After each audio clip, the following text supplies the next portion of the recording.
Assalamualaikum warahmatullahi wabarakatuh. Para pemirsa yang dirahmati Allah. Kali ini kita membahas apa itu sabar. Kata sabar berasal dari bahasa Arab yaitu as-sabru, merupakan masdar dari fi'il madi yang berarti menahan diri dari keluh kesah. Ada juga yang mengatakan as-sibru dengan mengkasrahkan satnya yang berarti obat yang sangat pahit dan tidak enak. Dan kebanyakan kita mengetahui tentang kalimat sabar pada umumnya adalah tidak melakukan apa-apa dengan dalih, harus bersabar. Dan banyak lagi cara-cara yang dilakukan oleh kebanyakan orang yang kesemuanya dari tindakan mereka adalah bersabar. Sekarang bagaimanakah sabar menurut Allah dan Rasul-Nya? Maka kami akan mencoba membuat suatu kajian tentang sabar secara ringkas dan jelas, yang terdiri dari beberapa kriteria tentang sabar tersebut. Sabar merupakan sunatullah. Hadits. Artinya, sabar itu suatu wasiat-wasiat Allah Ta'ala di buminya, siapa memeliharanya maka ia selamat dan siapa yang menyia-nyiakannya maka hancurlah ia dalam siksaan. Hadits, dikutip dari kitab Tanqihul Qaul, halaman 256. Hadits. Artinya, Allah Ta'ala memberikan wahyu kepada Musa bin Imran alaihi salam, "Hai Musa, siapa yang tidak ridha dengan ketetapanku dan tidak sabar dengan ujianku, bala, dan tidak mau mensyukuri nikmatku maka keluarlah dari bumiku dan langitku lalu carilah Tuhan selain aku." Hadits Qudsi, dikutip dari kitab Tanqihul Qaul, halaman 256. Hadits. Artinya, siapa yang tidak ridha dengan ketentuanku dan tidak sabar terhadap ujianku, bala, maka carilah Tuhan selain aku. Hadits Qudsi riwayat Tabrani dari Abu Hanat Ad-Dari, dikutip dari kitab Tanqihul Qaul, halaman 257. Sebuah hadits serta dua hadits Qudsi tersebut di atas inilah yang menjelaskan kepada kita bahwasanya sabar merupakan ketetapan Allah atau sunatullah. Perhatikan kalimat pada hadits yang pertama, di mana Rasulullah menjelaskan bahwasanya sabar adalah wasiat dari Allah terhadap bumi ini, dan orang-orang yang menyia-nyiakan wasiatnya mereka akan hancur dalam siksaan Allah Subhanahu wa Ta'ala.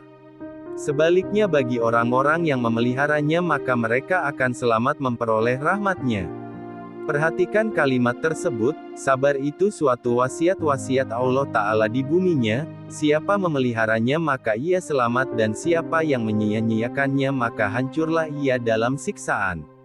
Kemudian dijelaskan pada hadits Qudsi yang pertama dan yang kedua redaksional kalimat berbeda tetapi memiliki arti serta makna yang sama, yakni, barang siapa yang tidak mau menerima ujian dari Allah, maka silahkan keluar dari kolong langitnya Allah, kemudian cari Tuhan lain selain Allah. Kenapa begitu kerasnya kedua hadits Qudsi tersebut oleh Allah? Karena pada hakikat sabar merupakan sunatullah. Ketetapan Allah, segala sesuatu yang menjadi ketetapan Allah adalah hal yang mutlak wajib bagi kita untuk menjalaninya, dan Allah menetapkan sesuatu sesuai dengan kehendak-Nya. Yang pada ujungnya hal tersebut merupakan suatu kebaikan bagi manusia itu sendiri. Sabar adalah ujian yang diberikan Allah kepada manusia. Hadits. Artinya, berfirman Allah Ta'ala, apabila aku hadapkan satu musibah kepada hamba-Ku pada badannya atau pada anaknya atau pada hartanya, maka diterimanya dengan sabar yang baik. Aku biarkan dia meminta untuknya akan kebaikan pada timbangannya, atau mempertahankan aku baginya kebaikannya pada buku catatannya. Hadis riwayat Muslim, dikutip dari kitab Muhtarul Ahadits, halaman 474. Satu buah hadits tersebut inilah yang menjelaskan kepada kita bahwa sabar merupakan ujian dari Allah terhadap manusia. Perhatikan kalimat pertama pada hadits tersebut, apabila aku hadapkan satu musibah kepada hamba-Ku, kalimat ini sangat jelas, musibah yang datang kepada manusia oleh Allah, musibah tersebut berbentuk seperti apakah? Maka perhatikan kalimat selanjutnya. Pada badannya, kalimat ini juga jelas musibah tersebut akan diberikan kepada manusia pada badannya dan ini maknanya sangat luas, bisa jadi penyakit yang menimpanya, luka, del yang dirasakan oleh badan kita.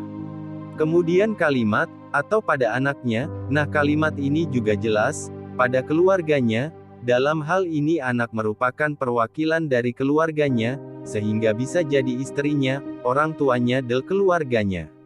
Dan bentuk ujiannya dijelaskan pada kalimat pertama, yakni menimpa pada diri, sehingga bisa jadi kematian dan lain sebagainya terhadap diri.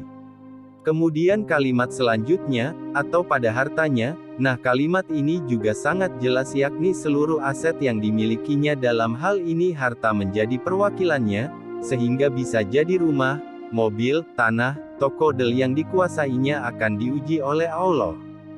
Lihat juga, penciptaan. Apakah seorang murid bisa melewati gurunya? Pentingnya sifat amanah. Seperti mobilnya ketabrak, rumah dan tokonya terbakar, lahannya kena musibah banjir dan sebagainya dijadikan ujian bagi dirinya dan dia bersabar, dengan sabar yang baik maka apakah yang akan diperolehnya? Perhatikan kalimat selanjutnya. Aku biarkan dia meminta untuknya akan kebaikan pada timbangannya, kalimat ini sangat jelas dia akan memperoleh pahala akhirat pada mizan kelak. Kemudian pada kalimat terakhir dari hadits tersebut di atas, atau mempertahankan aku baginya kebaikannya pada buku catatannya. Maksudnya mendapatkan kebaikan dari Allah semasa di dunia. Fadilah bagi orang yang bersabar. Hadits. Artinya, sabar ketika tertimpa musibah itu memperoleh 900 derajat. Hadits, dikutip dari kitab Tanqihul Qaul, halaman 257. Hadits tersebut di atas inilah yang menjelaskan kepada kita tentang fadilah, atau perolehan yang akan didapat bagi orang-orang yang senantiasa bersabar ketika diuji oleh Allah. Perhatikan seluruh kalimat pada hadits tersebut di atas, sabar ketika tertimpa musibah itu memperoleh 900 derajat, kalimat ini sangat jelas mendapatkan 900 derajat, yang akan diperolehnya di dunia serta di akhirat kelak. Setelah kita sudah mempelajari tentang sabar yang sangat besar keuntungannya bagi diri kita baik di dunia maupun di akhirat, maka timbul suatu pemikiran, lantas bagaimanakah sabar sebenarnya yang akan dihitung oleh Allah, ketika kita mendapatkan ujian dari Allah, maka kita masuk pada pembahasan terakhir. Sabar yang dihitung oleh Allah. Hadits. Artinya, kesabaran itu pada pukulan yang pertama dari bencana. Sahih, hadis riwayat Al-Bazzar dan Abu Ya'la dari Abu Hurairah, dikutip dari kitab Tanqihul Qaul, halaman 254. Hadits tersebut di atas inilah yang menjelaskan kepada kita tentang sabar yang akan mendapatkan hitungan dari Allah. Perhatikan seluruh kalimat pada hadits tersebut di atas, kesabaran itu pada pukulan yang pertama dari bencana. Kalimat ini sangat jelas, bahwa kesabaran seseorang dihitung oleh Allah adalah pada pukulan yang pertama. Contoh kasus, seseorang mendapatkan ujian dari Allah berupa bencana pada dirinya. Sebuah kecelakaan yang menyebabkan salah satu anggota tubuhnya hilang, sehingga dia menjadi cacat seumur hidup. Nah, pada saat musibah itu terjadi, lantas dia mengetahuinya, kemudian dia langsung menerima sesuatu yang menimpa dirinya, maka itulah yang akan dihitung oleh Allah terhadap dirinya. Akan tetapi bila ketika dia mengetahui bahwa dirinya sudah seperti itu, kemudian dia merasa menyesal larut dalam kekecewaan hingga bertahun-tahun, kemudian karena merasa dirinya tidak mungkin lagi bisa kembali seperti sedia kala, lantas dia baru menerimanya, maka sabar tersebut tidak mendapatkan hitungan apa-apa dari Allah. Kenapa demikian? Karena hadisnya jelas menyebutkan, kesabaran itu pada pukulan yang pertama dari bencana. Demikian kajian singkat tentang sabar. Wallahu a'lam bishawab. Semoga ada manfaatnya. Wassalamualaikum warahmatullahi wabarakatuh.